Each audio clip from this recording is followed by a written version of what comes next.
Veins తో బాధపడుతున్నారా? భారతదేశంలోనే బెస్ట్ ట్రీట్మెంట్ అందించే ఏకైక హాస్పిటల్ ఏవిస్. నమస్తే, మీరు చూస్తుండే సుమన్ టీవీ. నేను మీ కీర్తి.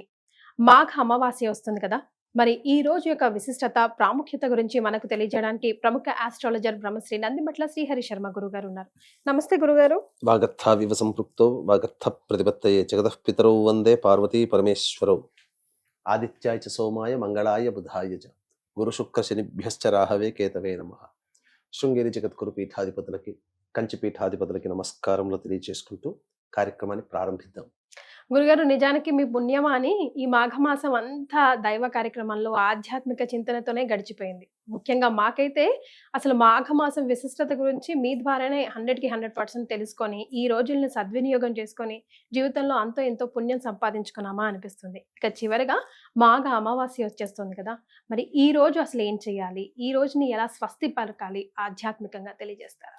తప్పకుండా అమ్మా. ఇప్పటి వరకు మనం అనేక విషయాలు మాఘమాసం గురించి తెలుసుకున్నామంటే అది మన గొప్పతనం కాదు, ఆ పరమేశ్వరుని యొక్క సంకల్పము. పరమేశ్వరుడే ఆ వాక్కు రూపంలో మన ద్వారా ప్రపంచానికి తెలియచేయడం అనేటువంటిది జరిగిందమ్మా. కాబట్టి ఇందులో మనం నిమిత్త మాత్రమే, ఒక సమిధులుగానే మనం భావించుకోవాలి. ముఖ్యంగా ఇక మాఘమాసం అమావాస్య అనేటువంటిది ఉన్నది. ఈ మాఘమాసం యొక్క అమావాస్యకి ఇప్పుడు జరుగుతున్నటువంటి ప్రస్తుత పరిస్థితులకి ఒక లింక్ అనేటువంటిది ఉందమ్మా. అంటే కుంభమేళా ఇప్పుడు మనకు జరుగుతుంది కదా, అసలు ఈ కుంభమేళా జరగడానికి గల కారణమైనటువంటిదే ఈ మాఘమాస అమావాస్యకు సంబంధించి. అందుకనే ఇప్పుడు గ్రహాల స్థితిగతులు ఇవన్నీ మనం ఇప్పుడు వింటున్నామంటే, ఇప్పుడు ఈ కార్యక్రమం అంతా ఎవరైనా కానీ వింటే ఈ కుంభమేళాకి మాఘమాస్యకు ఉన్నటువంటి లింక్ ని అందరూ చాలా తెలుసుకోగలరు. ఇంత విశిష్టతన, అందుకేనా ఇలాంటి సందర్భం వచ్చింది అని చెప్పి. ఏంటనంటే పూర్వము దేవతలందరూ కూడా ఇంద్రుడితో సహా విజయ గర్వంతో వచ్చినటువంటి మునీశ్వరులని చులకనగా చూసేవాళ్ళు. ఎవరిని చూసినా దూర్వాస మహాముని మెప్పించలేరు.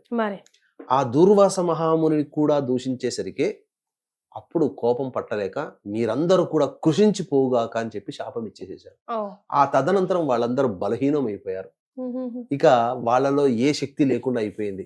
ఇదే ఆధారంగా చూసి రాక్షసులు వచ్చి వాళ్ళని ఆక్రమించడం, స్వర్గాధిపత్యం రాక్షసుల చేతిలోకి వెళ్ళిపోయింది.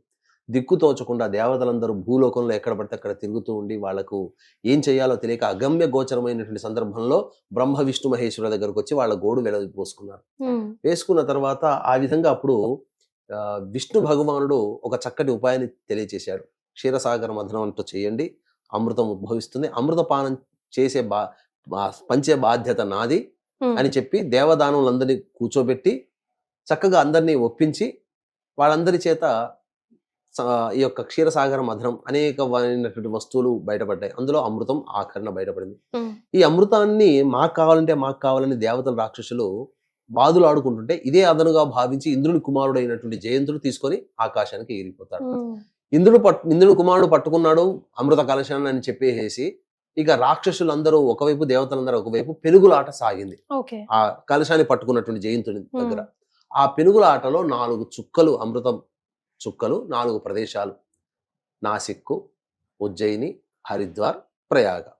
ఇప్పుడు కుంభమేళ ప్రయాగ జరుగుతుంది. ఎందుకు అనంటే ఈ యొక్క అమృత కలశాన్ని ఎక్కడా కూడా కింద పడిపోకుండా 4 గ్రహాలు అనగా చంద్రుడు, బృహస్పతి, శని, రవి, ఈ 4 గ్రహాలు ఆ అమృత కలశాన్ని కాపాడాయి.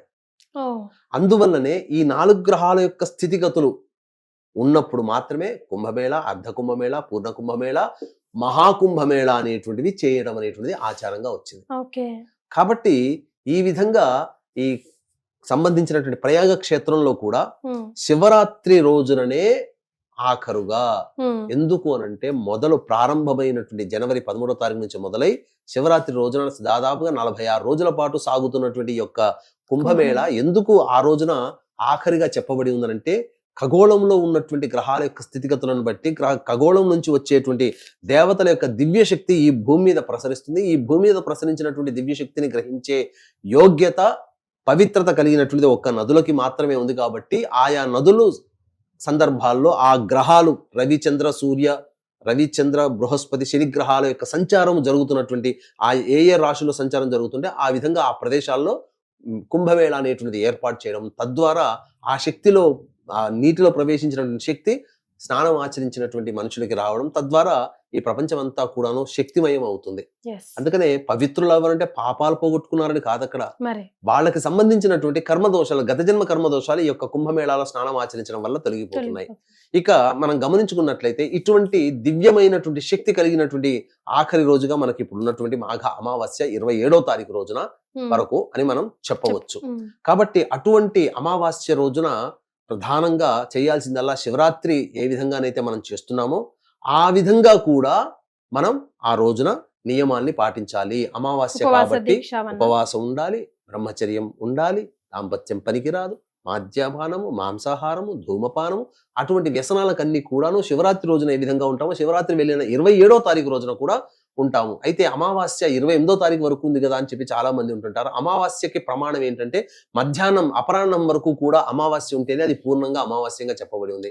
28వ తారీఖు రోజున ఉదయం 6:15 వరకు మాత్రమే అమావాస్య ఉంది కాబట్టి మధ్యాహ్నానికి లేదు. కాబట్టి 27వ తారీఖు రోజునే అమావాస్య. చతుర్దశి ఉదయం 8:15 వరకు ఉన్న చతుర్దశి వెళ్ళిన తర్వాత మధ్యాహ్నము సూర్యాస్తమయము అంతా కూడా 27వ తారీఖు రోజునే ఉన్నటువంటి సందర్భంగా 27వ తారీఖు రోజునే మాఘ అమావాస్యగా భావించి ఆ రోజున కూడా ఈశ్వర ప్రీతి కోసమే అభిషేకములు అనేటువంటివి చేసుకుంటే ఇంకా విశేషం. ఎందుకనంటే మనము శివరాత్రి రోజున అనేక పంచాంగములు అంటే తిథివార నక్షత్ర యోగ కరణాల్లో ఉన్నటువంటి విధానాల్లో శివయోగం అనేటువంటిది కూడా ఒకటి. ఆ శివయోగం అమావాస్య కలిసి రావడం, అందున శివరాత్రి వెళ్ళిన తర్వాత వచ్చే అమావాస్య కాబట్టి వెంబడే వచ్చేటువంటి రోజు కాబట్టి మహా అద్భుతమైనటువంటి యోగంగా చెప్పబడి ఉంది.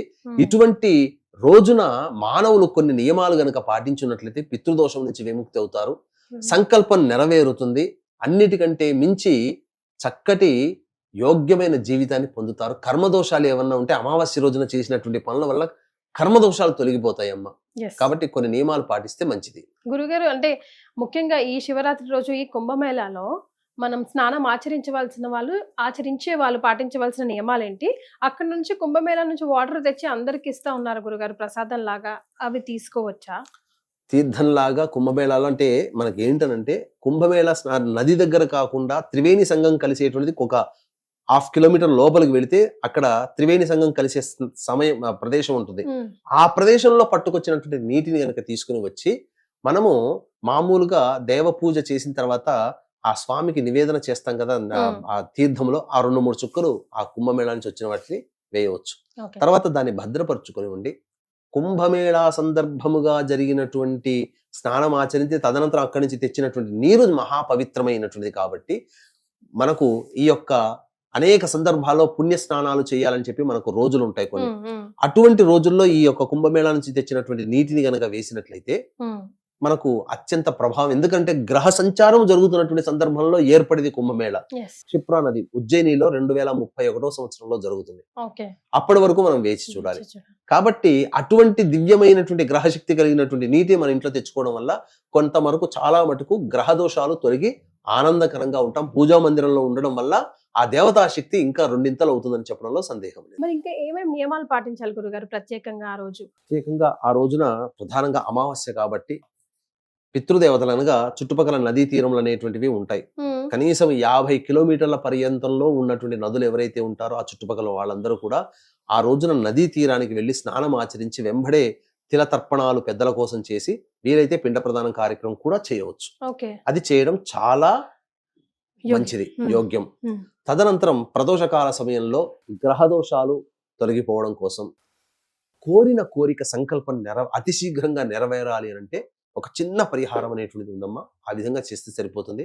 వీక్షించేటువంటి ప్రేక్షకులకి గమనిక, ఈ యొక్క మహాశివరాత్రి సందర్భంగా జాతకరీత్యా కలుగు విద్య, వివాహ, ఉద్యోగ, దాంపత్య, సంతాన, అనారోగ్య సమస్యల నివారణకి సర్వదోష నివారణ పూజలు, హోమాలు, అలాగే గత జన్మ కర్మదోషాలు ఉంటే ఈ జన్మల్లో సమస్యలు అనేటివి బాధిస్తాయి కాబట్టి కర్మదోష నివారణ తిల హోమాలు, మరియు 2025వ సంవత్సరం మొత్తం అన్ని రాశుల వారికి శని ప్రభావం ఉంటుంది కాబట్టి శనిదోష నివారణ పూజలు, హోమాలు అనేటివి పర్ హెడ్ 3,100 రూపాయలకి ఫిబ్రవరి 26 మరియు 28వ తేదీన జరిగేటువంటి హోమాలి కార్యక్రమాల్లో జరపబడతాయి. అలాగే శివరాత్రి రోజున రుద్రపారాయణాలు, అభిషేకాలు అనేటివి జరపబడతాయి. కావున ఈ యొక్క కార్యక్రమంలో సభ్యులుగా చేరేటువంటి వాళ్ళు కార్యక్రమ తదనంతరం కాంటాక్ట్ చేసి మీ గోతనామాలు నమోదు చేసుకోవచ్చు. ఈ యొక్క కార్యక్రమంలో పాల్గొనడం ద్వారా మీ యొక్క సంకల్పం ఆ విశ్వేశ్వరుని యొక్క అనుగ్రహంతో వచ్చే సంవత్సరం శివరాత్రి కల్లా నెరవేరుతుంది అని చెప్పడంలో ఏమాత్రం సందేహం లేదు.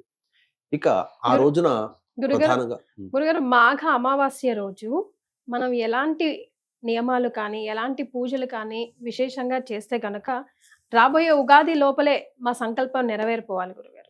ఎందుకు అని అంటేనమ్మా, ప్రధానంగా మాఘ అమావాస్య రోజున శివయోగం అనేటువంటిది రాత్రి 11:50 వరకు ఉంది. కాబట్టి శివయోగం ఉన్నటువంటి సందర్భంగా మనము ఆ శివయోగం ఉన్నప్పుడు తర్పణాది కార్యక్రమాలు, స్నానం ఆచరించి, నది లేని వాళ్ళు ఉంటారు, నదుల నుంచి తెచ్చుకున్నటువంటి నీటిని చుక్కలుగా వేసి స్నానం ఆచరించిన చాలమ్మ. ఆ విధంగా ఇంట్లోనైనా తర్పణాది కార్యక్రమాలు చేయవచ్చు. ఇక తదనంతరం సాయంకాలం ప్రదోష కాల సమయం, సూర్యాస్తమయం కంటే ముందే వెళ్ళి రావి చెట్టు చుట్టూ శివాయ నమః అంటూ 27 ప్రదక్షిణలు చేసి, ఆ రావి చెట్టు దగ్గర మీరు అంటే ఎవరైనా కానీ ఆవు నేతితో దీపారాధన చేసి 5 రకాల స్వీట్లు నైవేద్యంగా పెట్టి వచ్చినట్లయితే, వెనక్కి తిరిగి చూడకుండా ఇంటికి వచ్చినట్లయితే సంకల్పం అతి శీఘ్రంగా నెరవేరుతుంది. అంతేకాకుండా శని దోషం తొలగిపోవాలంటే రావి చెట్టు దగ్గర సూర్యాస్తమయం కంటే ముందే తిలలు ఒక రాశిగా పోసి, ఆ తిలల్లో నువ్వుల నూనెతో 8 ఒత్తులతో నువ్వుల నూనెతో దీపారాధన, నల్ల బట్టను కత్తిరించి ఒత్తిగా చేస్తే సరిపోతుంది. 8 ఒత్తులు దీపారాధన చేసి వెనక్కి తిరిగి ప్రదక్షిణ చేసి వెనక్కి తిరిగి చూడకుండా ఇంటికి వస్తే కూడా శని దోషాలన్నీ కూడా శాంతిస్తాయి. నల్ల నువ్వులమ్మ రాశిలాగా ఒక రాశిలాగా ఒక 1/4 కిలోనో తీసుకుని వచ్చి, లేదా 100 గ్రాములు పెట్టి దాని మీద దీపారాధన చేసి 8 ఒత్తులతో దీపారాధన.